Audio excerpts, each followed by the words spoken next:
Mao Zedong. The landscape of rural China transformed into a nightmarish canvas of human suffering, painted with the broad, destructive strokes of Mao Zedong's most ambitious and catastrophic policy. The Great Leap Forward was not merely a political experiment, but a systematic dismantling of human dignity and survival. In 1958, Mao unveiled his grand vision to catapult China from an agrarian society into a modern communist powerhouse overnight. His strategy was brutally simplistic: collectivize agriculture, abolish private property, and force rapid industrialization through backyard steel furnaces and massive commune systems.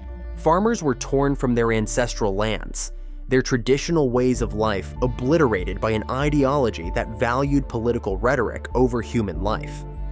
The policy's implementation was nothing short of catastrophic. Local officials, terrified of disappointing their supreme leader, fabricated agricultural production statistics, creating a false narrative of abundance. These manipulated figures led to massive grain exports while local populations starved.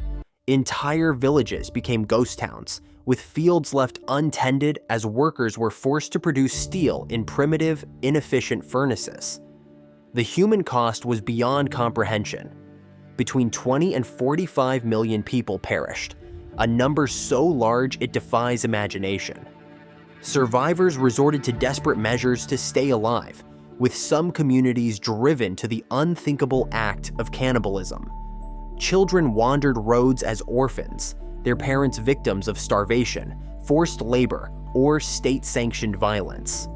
Mao's response to this unprecedented disaster was characteristic of his brutal regime.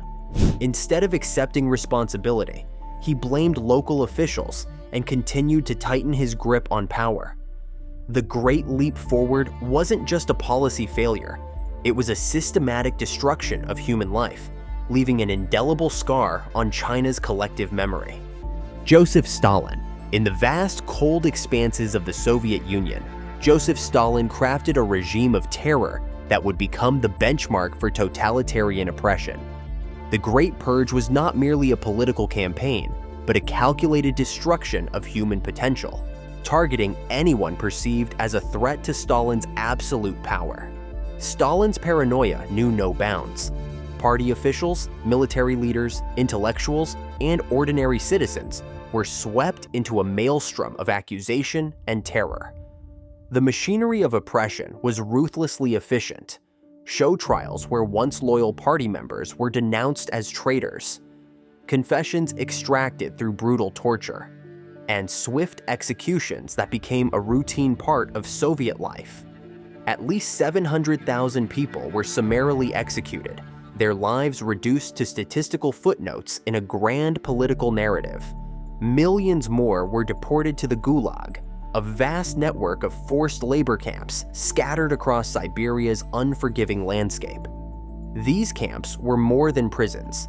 They were death sentences disguised as correctional facilities, where inmates faced starvation, disease, and conditions so brutal that survival was a daily miracle. The intellectual and military elite of the Soviet Union was systematically decimated. Engineers, scientists, teachers, the very backbone of a progressive society, vanished without a trace.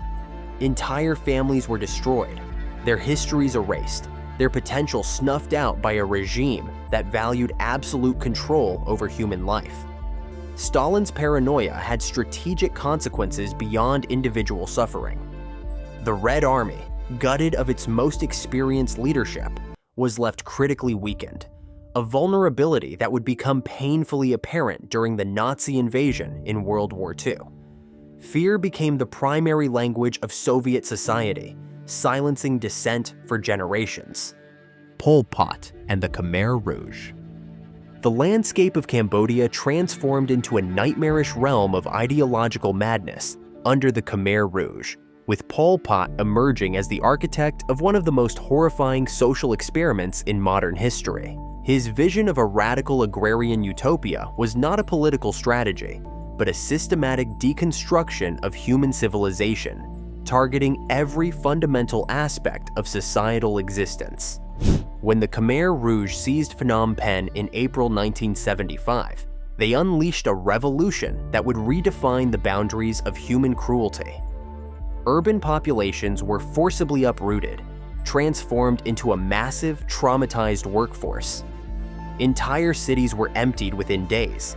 Their inhabitants marched into rural labor camps under the guise of creating a pure, classless society.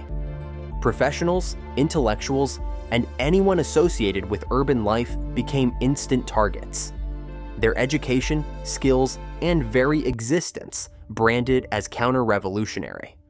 The regime's ideological purification was ruthlessly comprehensive. Wearing glasses could mark you as an intellectual, potentially sentencing you to death. Families were deliberately torn apart, with children indoctrinated to view their own parents as enemies of the revolutionary cause. The social fabric was not just destroyed, it was methodically shredded and reconstructed according to Pol Pot's most extreme communist fantasies. The S-21 prison, formerly a high school in Phnom Penh, became the epicenter of this systematic destruction. Transformed into a torture and execution center, it processed thousands of victims with industrial efficiency. Meticulous records were kept of each prisoner, photographed upon arrival, brutally interrogated, and ultimately murdered. The walls of S-21 became silent witnesses to humanity's darkest potential, each room a testament to the regime's calculated cruelty. The killing fields became the final destination for countless victims. These were not mere execution sites, but landscapes of organized murder where entire families were systematically eliminated. Prisoners were killed with extraordinary brutality, often bludgeoned to save ammunition, with loud revolutionary music playing to mask the sounds of murder. Children and infants were not spared, with the regime's logic dictating that to kill the grass, one must also remove the roots. By the end of Pol Pot's 4-year reign, an estimated 1.7 to 2 million Cambodians had been murdered, nearly a quarter of the country's population. Death arrived through multiple devastating channels: direct execution, forced labor, starvation, and disease. Entire generations were decimated, leaving behind a national trauma that would take decades to begin healing. The economic devastation was equally comprehensive. Cities were abandoned, agricultural systems collapsed, and traditional social structures were obliterated. Cambodia was transformed from a functioning society into a vast, traumatized labor camp, where survival became a daily negotiation with death. Francisco Macías Nguema. The small African nation of Equatorial Guinea became a laboratory of totalitarian horror under Francisco Macías Nguema, a leader whose reign would be remembered as one of the most comprehensive destructions of national potential in modern history. Rising to power in 1968, Macías didn't just establish a dictatorship, he systematically dismantled every institution that could challenge his absolute control. His approach to governance was rooted in a paranoid worldview that saw threats everywhere. Intellectuals were his primary targets, with teachers, professionals, and anyone with potential independent thought marked for elimination. Schools were shut down, effectively creating a generation deliberately kept in ignorance. Doctors were executed, healthcare systems collapsed, and the nation's intellectual infrastructure was methodically destroyed. Public executions became grotesque spectacles of state power. Citizens were not just witnesses, but were forced to participate in their own psychological destruction. Survivors were compelled to clap and cheer as their loved ones were murdered, a psychological warfare technique designed to crush any potential resistance and normalize extraordinary brutality. The economic devastation was total and deliberate. Government funds were hoarded while the population starved. Traditional economic systems were dismantled, with Macías creating an economy that served only his personal whims and paranoid fantasies. Entire ethnic groups were targeted, their economic and social structures deliberately undermined. An estimated 20,000 to 80,000 people, nearly a third of the country's population, were killed during his rule. The nation became a personal fiefdom where Macías's unpredictable and murderous impulses dictated every aspect of life. His regime was so brutal that Equatorial Guinea was often referred to as the Dachau of Africa, a chilling comparison that underscored the comprehensive nature of his destruction. Saddam Hussein. Iraq under Saddam Hussein transformed into a landscape of perpetual fear, where state violence was not an aberration, but a systematic method of control. Hussein's regime was a complex machine of oppression, targeting not just political opponents, but entire communities with a calculated brutality that defied comprehension. The 1988 Anfal campaign against Kurdish civilians represented the pinnacle of this systematic destruction. Using chemical weapons with cold calculation, Hussein obliterated entire villages. The images of entire communities wiped out, men, women, and children killed in moments, became haunting testaments to the regime's capacity for organized murder. The suppression of the 1991 uprising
Idi Amin.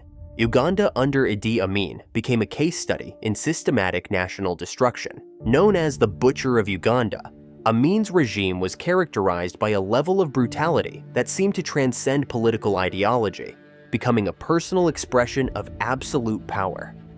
Ethnic minorities bore the brunt of Amin's murderous policies. The Acholi and Langi groups were specifically targeted, with entire communities systematically eliminated. When Amin expelled Uganda's Asian population, he didn't just remove them, he seized their businesses, destroyed their economic infrastructure, and effectively erased generations of economic contribution. An estimated 300,000 to 500,000 Ugandans were murdered during his rule. Bodies frequently appeared on the banks of the Nile, silent, gruesome markers of a regime built entirely on terror. The economic and social fabric of Uganda was not just damaged, but comprehensively destroyed. Rafael Trujillo. Rafael Trujillo's dictatorship was more than a regime. It was an omnipresent system of fear that infiltrated every corner of Dominican society. The lines between public and private life blurred as constant surveillance turned citizens into informants and fear into a way of life. Trujillo's grip extended beyond governance. It was psychological domination, woven into the fabric of daily existence. The 1937 Parsley Massacre stands as one of the most chilling examples of ethnic violence in modern history. Far from being a spontaneous eruption of brutality, it was a premeditated act of genocide aimed at purifying the Dominican identity. Trujillo's soldiers patrolled the borderlands, using language as a deadly tool. Suspected Haitians were ordered to pronounce the Spanish word for parsley, perejil. Those who failed to articulate it correctly, betraying their Haitian Creole accent, were executed on the spot. The death toll was staggering. Between 12,000 and 30,000 Haitians were slaughtered, their bodies discarded in rivers or left to rot along the border. This calculated act of demographic engineering reflected Trujillo's deep-seated racial prejudice. Obsessed with whitening Dominican society, he saw the darker-skinned Haitian population as a threat to his vision of national purity. But Trujillo's control was not limited to acts of mass violence. He cultivated a suffocating cult of personality, renaming streets and public landmarks in his honor and mandating the display of his portrait in every home. Criticism of his regime was not merely punished, it was obliterated. Families lived in perpetual fear, knowing that a single whisper of dissent could bring retribution not just on individuals, but on entire households. Trujillo's rule transformed the Dominican Republic into his personal dominion, a nation cowed by terror and reshaped by his authoritarian vision. The scars of his dictatorship linger, a haunting reminder of the devastating cost of unchecked power. Nicolae Ceaușescu. Nicolae Ceaușescu's Romania was a dystopian nightmare where the state infiltrated every facet of life, leaving no corner untouched by its oppressive grip. At the heart of this machinery of control was the Securitate, Ceaușescu's notorious secret police. More than a surveillance network, it was a weapon designed to dismantle the very fabric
elected children existed in abject misery, stripped of any sense of individuality or care. These children, abandoned by a regime that saw them as numbers rather than lives, became a haunting symbol of Ceaușescu's failure. Economic mismanagement added another layer of suffering.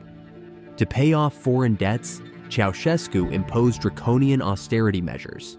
Basic necessities like food, heat, and electricity were rationed to unbearable levels. Long queues became a daily reality as people waited for hours in freezing cold or scorching heat for meager supplies.